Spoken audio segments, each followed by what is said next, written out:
I was coming home close to midnight. The stairwell was quiet. Only a flickering lamp above the elevator made the whole place feel like something forbidden was about to happen. I had just pulled out my key when I heard footsteps. It was Scarlett, my neighbor, blonde, blue-eyed, always wearing that half-smile that made my chest tighten. Scarlett stopped right beside me and without saying a single word, leaned closer. Her hair brushed lightly against my cheek and I caught the faint aroma of wine and perfume. Then her lips almost touched my ear as she whispered, "I think your CEO is in love with you." I froze, felt like electricity ran through me. Scarlett pulled back just enough, her eyes glowing with mischievous certainty. Scarlett looked at me as if she knew more about me than I knew myself. I gave a nervous laugh. "You're joking, right?" Her fingers trailed along my arm so casually it could have been an accident, yet they lingered far too long. "I'd never joke about something like that," Scarlett said softly. "I can see the way she looks at you, and trust me, that's not a work look." Breathing became difficult. My mind flashed back to that very morning.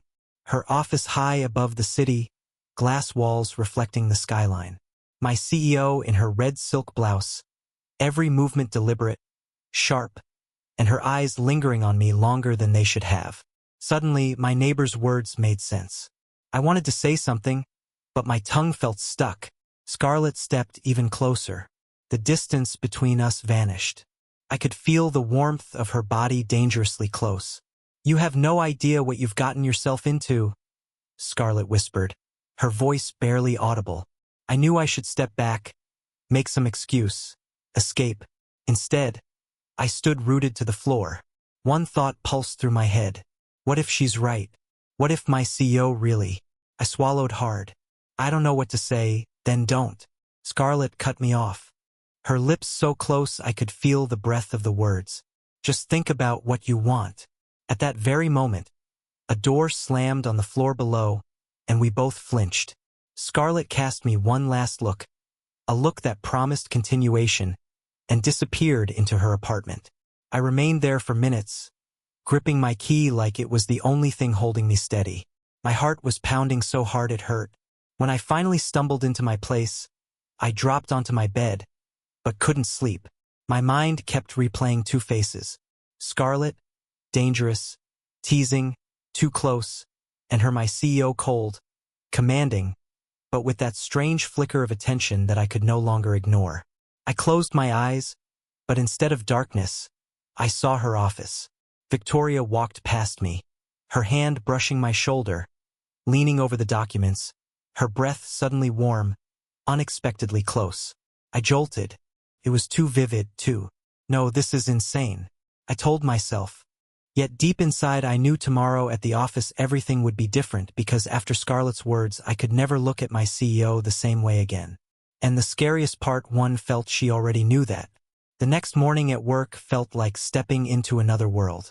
Scarlett's whisper echoed in my head with every step I took toward the glass tower where my CEO ruled. My heart hammered harder with each floor the elevator climbed.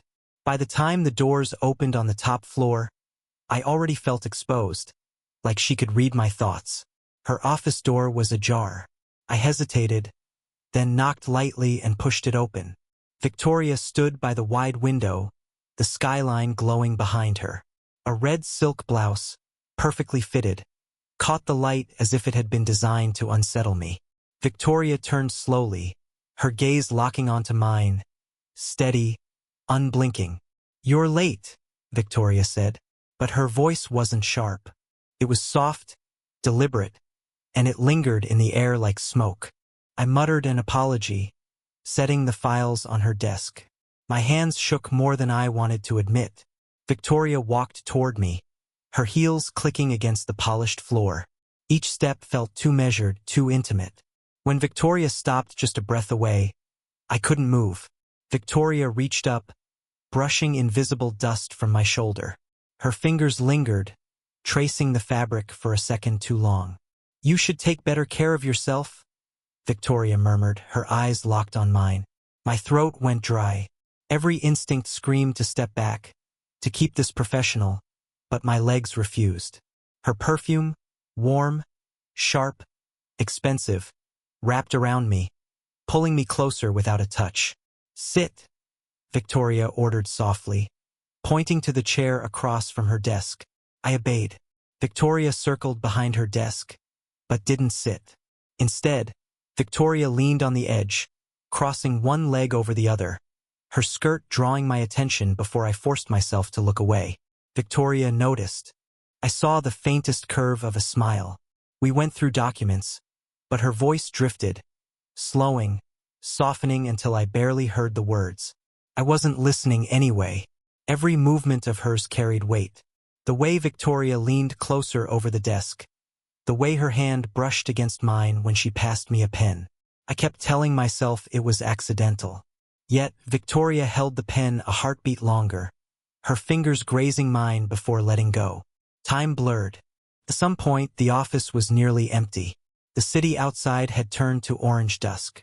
I rose, muttering something about leaving. Victoria tilted her head, studying me like a puzzle. "Stay a little longer," Victoria said. Not a question. Command wrapped in velvet. I froze. You should listen," Victoria interrupted. Her gaze sharpened, then softened again, almost tender. "Do you think I don't see the way you look at me?" The floor dropped beneath me. Scarlett's whisper exploded in my head. "She knows." I opened my mouth, but no words came. Victoria stood, walked around the desk, and stopped just inches away. My back brushed the cool glass of the window, the city lights burning below us. Victoria reached out, her hand hovering near mine. Close enough to feel the heat, not enough to touch. The silence was unbearable. It was the kind of silence that begged to be broken. The kind that made my pulse race until it hurt. I knew it was wrong. Victoria was my boss. This was dangerous, forbidden, but I couldn't look away. Her lips parted slightly, as if she might say something or something else entirely. Then the phone on her desk rang. The sound sliced through the tension like a blade. Victoria drew back a fraction, her eyes never leaving mine. "Tomorrow?" Victoria whispered, her voice almost inaudible. "Meet me after hours. Not here, somewhere else." I nodded, though I didn't remember deciding to. My legs carried me out of her office, but my mind stayed behind, locked in that moment. When I finally stepped into the night air, I realized I hadn't taken a full breath in what felt like hours. The city roared around me, but all I could hear was her voice. "Tomorrow." And I knew I was already in too deep. That night, I barely made it up the stairs before Scarlett appeared again. Scarlett leaned against her doorframe as if she had been waiting, her hair loose around her shoulders, her eyes glimmering with the kind of knowing smile that made me uneasy. "Rough day?" Scarlett asked, tilting her head. I forced a laugh. "Something like that." Scarlett stepped closer, her voice lowering into something dangerously intimate. "I told you, didn't I? Victoria's watching you. Did you see it today?" My pulse spiked. I didn't want to answer. I didn't need to. My silence betrayed me. Scarlett smirked, brushing past me as if by accident, her shoulder grazing mine. "Come on," Scarlett said softly. "One glass of wine won't kill you." I should have said no. I should have gone inside, locked the door, and tried to forget the way my CEO's voice had lingered in my chest all day. But I followed her. Scarlett's apartment was warm, lit only by a small lamp and the faint glow of the city through the curtains. Scarlett poured 2 glasses of red wine, the bottle tilting in her steady hand. When Scarlett handed me mine, her fingers brushed deliberately against my skin, lingering in a way that made my breath catch. We sat at the small kitchen table, too close for comfort. Scarlett sipped slowly, never breaking eye contact. "You're in deep," Scarlett said finally. "I can see it on your face. You can't hide that kind of thing." I tried to deflect. "It's not what you think." "Oh, it's exactly what I think," Scarlett whispered, leaning forward. Her neckline shifted, drawing my gaze before I could stop it. Scarlett noticed, and her smile widened. "Victoria's powerful. Yes, intimidating, but with you, it's different. I've seen her. Victoria doesn't look at anyone else like that." I swallowed hard, gripping the glass tighter. Her words sliced too close to the truth. Scarlett leaned even closer, her voice soft. "Dangerous. So tell me, if you had to choose, would it be her or me? My breath hitched. The question hung between us like a trap. I wanted to answer, but the words tangled in my throat. Scarlett didn't move back. Scarlett waited, her eyes burning into me, daring me to speak. The silence was unbearable. Her hands slid across the table until her fingers hovered just above mine. Not touching, just close enough that I could feel the heat. You can't sit on the fence forever, Scarlett whispered. I opened my mouth, desperate to break the tension, but my phone buzzed violently on the table. The screen lit up with a single message from her. Tomorrow, meet me at the hotel. 9:00 p.m. Scarlett's eyes flicked to the phone, then back to me. For a moment, Scarlett said nothing. Then, with a slow, deliberate smile, Scarlett pulled her hand back and leaned against her chair. Well, Scarlett murmured. I guess the choice is coming sooner than you think. I stared at the glowing screen, my heart pounding. The wine tasted like fire in my throat. I knew I should leave, but I couldn't move. Her presence on one side, my CEO's message on the other. Two worlds pressing in, both forbidden, both irresistible. And in that moment, I realized something terrifying. Whichever way I turned, there was no safe way out. The hotel lobby glowed with amber light, polished marble floors reflecting chandeliers that seemed too extravagant for a simple business meeting. I stepped inside with my pulse hammering, clutching my phone like a lifeline. Her message was still there. 9 p.m. room 1205. I told myself this was just work, that Victoria needed me for some contract, some urgent file. But when the elevator doors slid open and I saw Victoria waiting at the far end of the corridor, I knew that lie wouldn't survive the night. Victoria stood in front of the suite door, her hair swept back, the red silk blouse softer than usual, almost casual, yet somehow more dangerous. Victoria gave me a look, steady, unreadable, and opened the door without a word. Inside, the room was dim. City lights spilled through the huge windows, painting the carpet in gold and blue. The curtains swayed gently, though the windows were closed as if the night itself had slipped inside. Thank you for coming, Victoria said quietly. Her voice was different, not commanding, not sharp, but almost vulnerable. It unsettled me more than her usual power ever could. Victoria moved to the small table where a stack of papers lay waiting, but Victoria didn't touch them. Instead, Victoria poured 2 glasses of wine from a bottle that looked untouched. To trust, Victoria murmured, raising hers slightly. I hesitated, then clinked the glass. The sound was too loud in the silence. We sat opposite each other. For a moment, it felt like nothing more than a business meeting. Then Victoria leaned forward, her elbow on the table, her chin resting lightly on her hand. Tell me, Victoria said softly, do I intimidate you? The question hit like a strike. I stammered. You're my boss. You command respect. Victoria smiled faintly, her eyes never leaving mine. That wasn't the question. The air thickened. I shifted in my chair, the glass trembling in my hand. Victoria set hers down, stood, and walked to the window. Her reflection glowed against the skyline. People think power makes you untouchable, Victoria said almost to herself. They forget it makes you lonely. I didn't know what to say. Victoria turned, her expression raw, almost exposed. But with you, it's different. My breath caught. Victoria took a step toward me, then another, until Victoria was close enough that the scent of her perfume blurred every thought in my head. Victoria placed her hand on the back of my chair, leaning just enough that her face hovered inches from mine. You make me forget, Victoria whispered.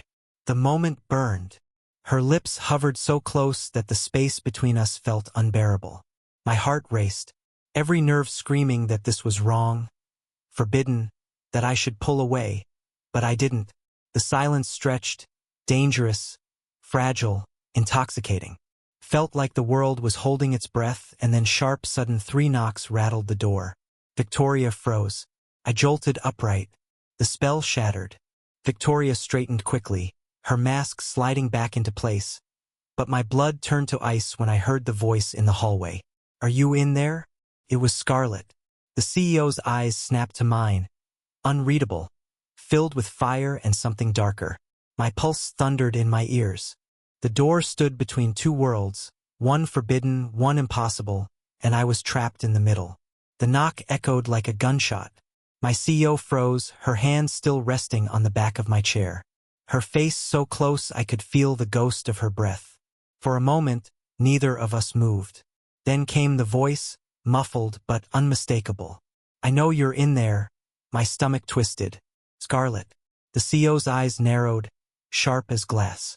Slowly, Victoria straightened, her heels clicking against the polished floor as she crossed the room. Victoria didn't open the door. Instead, Victoria turned back to me, her expression unreadable. "Do you trust me?" Victoria asked quietly. I couldn't speak. My throat was dry, my hands trembling against the glass of untouched wine. Trust her? Victoria was my boss, my secret, my undoing. And now the one woman who had warned me was standing just outside the door. The knock came again, louder this time. Then silence. The CEO inhaled sharply as if making a decision and unlocked the door. Scarlett stood there, framed by the hallway light, her gaze flicking instantly from me to the woman beside me. Her lips curled into the faintest smile. Not surprised, not shocked. Almost as if she had been expecting this all along. "I knew it," Scarlett said softly. The CEO's posture shifted, her chin rising, her eyes glinting with authority. "This isn't your concern." But Scarlett didn't flinch. Scarlett stepped inside, slow, deliberate, closing the door behind her. The air seemed to shrink, the space between the three of us suffocating. Scarlett looked at me, not her. "Tell me I'm wrong. Tell me you haven't already crossed the line." My mouth opened, but no sound came. The CEO moved closer, her voice low, protective, but laced with challenge. "He doesn't owe you an explanation." Scarlett tilted her head, her smile sharper now. "Maybe not, but I can see it in his eyes. He's standing on the edge, and he doesn't even know which side he'll fall to." Her hand brushed against mine, light, almost casual, but filled with intent. I felt the CEO stiffened beside me, her eyes narrowing like a storm about to break. The room pulsed with unspoken words. Two women, both too close, both staring at me as though I was the prize in a game I hadn't agreed to play. Scarlett leaned closer, her whisper slicing through the tension. "Don't make the mistake that will cost you your heart." The CEO stepped in front of her, almost shielding me, her voice quiet but firm. "He knows where he belongs." My chest tightened, my thoughts spun. Belongs with her? With either of them? Couldn't breathe. The silence was unbearable. I wanted to run to escape, but my legs wouldn't move. Scarlett's eyes locked on mine, pleading and warning all at once. The CEO's gaze burned into me. Fierce, commanding, two worlds, two futures, both forbidden, both inevitable. I stepped back toward the door, the air thick around me, my hand fumbling for the handle. "I can't." The words broke in my throat. Neither woman spoke. They only watched, their eyes carving into me, waiting, daring me to choose. The hallway outside was dark, empty, endless. I stumbled out, the door closing softly behind me, leaving the weight of their gazes pressed against my back. The city hummed beyond the hotel windows, alive and indifferent, as if nothing had happened. But everything had. I had walked into a fire, and now I realized there was no way out without burning.